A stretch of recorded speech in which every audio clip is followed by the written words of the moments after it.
दोस्तों नमस्कार। दोस्तों मैं दीपक कुमार श्रीवास्तव स्वागत करता हूं अपने इस चैनल पर। दोस्तों थोड़ा सा समय निकालकर इस वीडियो को देखिएगा जरूर। मैं एक घर के करीब से गुजर रहा था कि अचानक से मुझे उस घर के अंदर से एक बच्चे की रोने की आवाज आई। उस बच्चे की आवाज में इतना दर्द था कि अंदर जाकर वह बच्चा क्यों रो रहा है यह मालूम करने से मैं खुद को रोक न सका। अंदर जाकर मैंने देखा कि एक माँ अपने 10 साल के बेटे को आहिस्ता से मारती और बच्चे के साथ खुद भी रोने लगती। मैंने आगे होकर पूछा, बहन जी आप इस छोटे से बच्चे को क्यों मार रही हो जबकि आप खुद भी रोती हो। उसने जवाब दिया, भाई साहब इसके पिताजी भगवान को प्यारे हो गए हैं और हम लोग बहुत ही गरीब हैं। उनके जाने के बाद मैं लोगों के घरों में काम करके घर और इसकी पढ़ाई का खर्च मुश्किल से उठाती हूँ और यह कमबख्त स्कूल रोजाना देर से जाता है और रोजाना घर देर से आता है। जाते हुए रास्ते में कहीं खेल कूद में लग जाता है और पढ़ाई की तरफ जरा भी ध्यान नहीं देता है, जिसकी वजह से रोजाना अपनी स्कूल की ड्रेस गंदी कर लेता है। मैंने बच्चों और उसकी माँ को जैसे तैसे समझाया और चल दिया।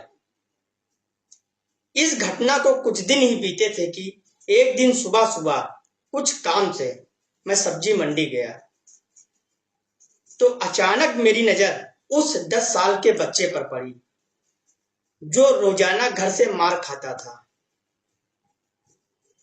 मैं क्या देखता हूं कि वह बच्चा मंडी में घूम रहा है और जो दुकानदार अपनी दुकानों के लिए सब्जी खरीदकर अपनी बोरियों में डालते तो उनमें से कोई सब्जी जमीन पर गिर जाती थी, वह बच्चा उसे फौरन उठाकर अपनी झोली में डाल लेता।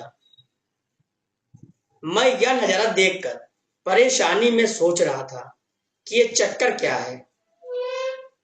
मैं उस बच्चे का चोरी चोरी पीछा करने लगा।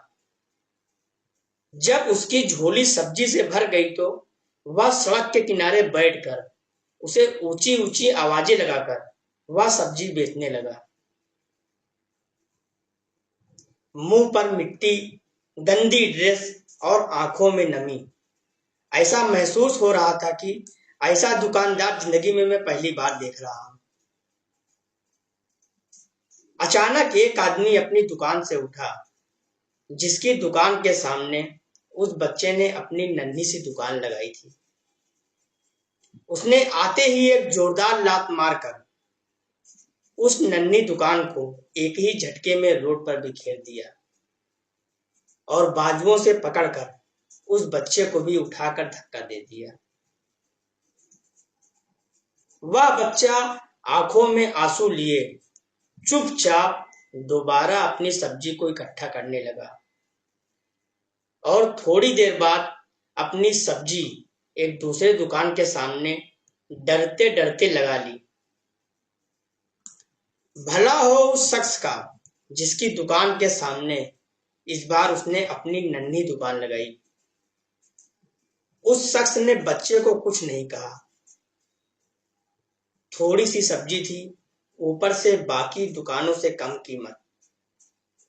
जल्दी ही बिक्री हो गई और वह बच्चा उठा और बाजार में कपड़े वाली दुकान में दाखिल हुआ और दुकानदार को वह पैसे देकर दुकान में पड़ा अपना स्कूल बैग उठाया और बिना कुछ कहे वापस स्कूल की ओर चल पड़ा और मैं भी उसके पीछे पीछे चल रहा था। बच्चे ने रास्ते में अपना मुंह धोकर स्कूल चल दिया। मैं भी उसके पीछे स्कूल चला गया।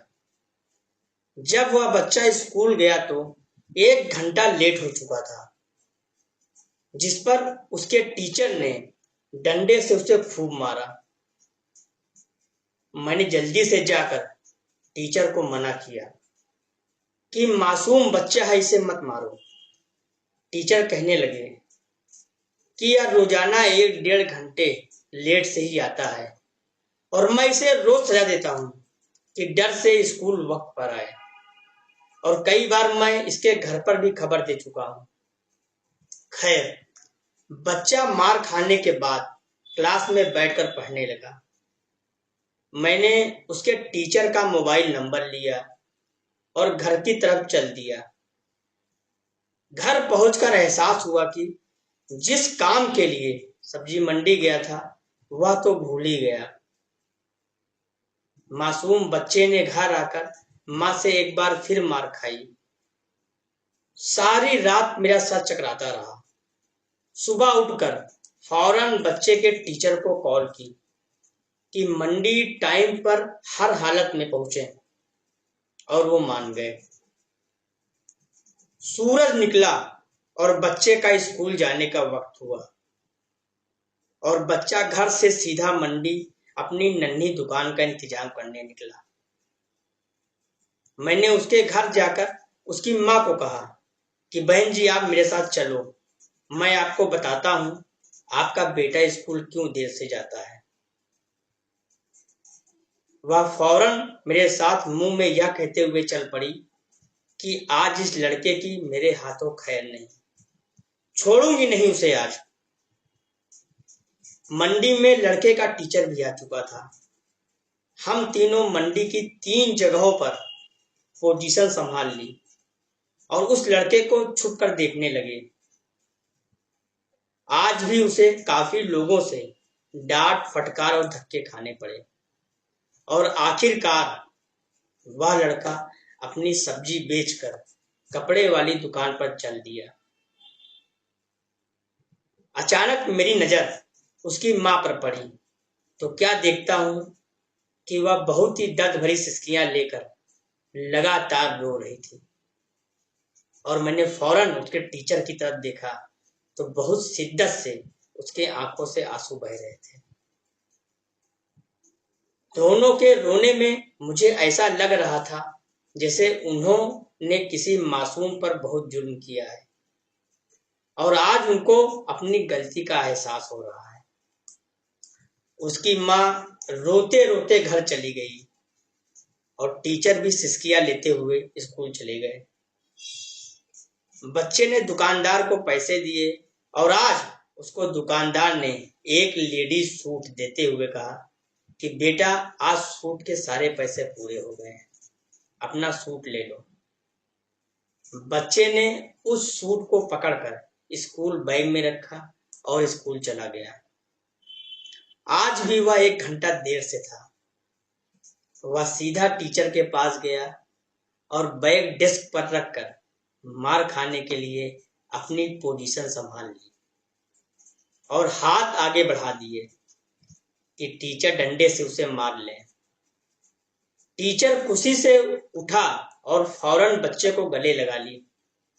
इस कदर जोर जोर से रोया कि मैं भी देखकर अपने आंसुओं पर काबू न रख सका। मैंने अपने आप को संभाला और आगे बढ़कर टीचर को चुप कराया और बच्चे से पूछा कि यह जो बैग में सूट है वह किसके लिए है। बच्चे ने रोते हुए जवाब दिया कि मेरी माँ अमीर लोगों के घरों में मजदूरी करने जाती हैं और उसके कपड़े फटे हुए हैं, कोई जिस्म को पूरी तरह से ढांपने वाला सूट नहीं है, और मेरी माँ के पास पैसे नहीं है, इसलिए अपनी माँ के लिए यह सूट खरीदा है। तो यह सूट अब घर ले जाकर माँ को आज दोगे? मैंने बच्चे से सवाल पूछा। जवाब में मेरे और उस बच्चे के टीचर के पैरों के नीचे से जमीन निकल गई। बच्चे ने जवाब दिया, नहीं अंकल, छुट्टी के बाद मैं इसे दर्जी को सिलाई के लिए दूंगा। रोजाना स्कूल से जाने के बाद काम करके थोड़े थोड़े पैसे सिलाई के लिए दर्जी के पास जमा किए हैं। टीचर और मैं सोचकर रोते जा रहे थे कि आखिर कब तक हमारे समाज में गरीबों के साथ ऐसा होता रहेगा। उनके बच्चे त्योहार की खुशियों में शामिल होने के लिए जलते रहेंगे। आखिर कब तक? क्या ऊपर वाले की खुशियों में इन जैसे गरीब का कोई हक नहीं? क्या हम अपनी खुशियों के मौके पर अपनी ख्वाहिशों में से थोड़े पैसे निकाल कर अपने समाज में मौजूद गरीब और बेसहारों की मदद नहीं कर सकते? आप भी ठंडे दिमाग से एक बार जरूर सोचना, और अगर हो सके तो इस वीडियो को उन सभी सक्षम लोगों को दिखाना, ताकि हमारी इस छोटी सी कोशिश से किसी भी सक्षम के दिल में गरीबों के प्रति हमदर्दी का जज्बा ही जाग जाए और यही वीडियो किसी भी गरीब के घर की खुशियों की वजह बन जाए।